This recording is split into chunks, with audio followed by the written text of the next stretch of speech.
आज कामावरून येताना नवऱ्याने ताजी ताजी पालकाची भाजी आणली होती. आल्या आल्या मला म्हटले, भूक लागले, मस्त असा झणझणीत पालकाचा गरगटा बनव. आता नवऱ्याला भूक लागले म्हटल्यावर कशीबशी घाई गडबडीत मी पहिल्यांदा पालकाची भाजी नीट केली.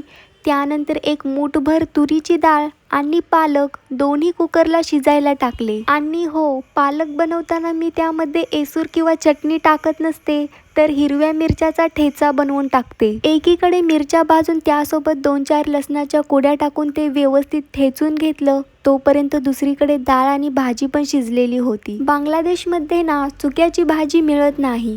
याच्यासोबत थोडीशी चुक्याची भाजी टाकली असती ना, खरंच गरगटा एकदम अप्रतिम झाला असता. कारण चुक्यामुळे याला थोडासा आंबूसपणा येतो. त्यानंतर शिजलेली जी डाळ आणि भाजी आहे ती व्यवस्थित गरगटून आपल्याला एकजीव करून घ्यायची. त्यानंतर फोडणी देण्यासाठी एका तापलेल्या कढईमध्ये थोडंसं तेल ओतायचं. त्यामध्ये पहिल्यांदा जिरे मोहरे तडतडू द्यायचे.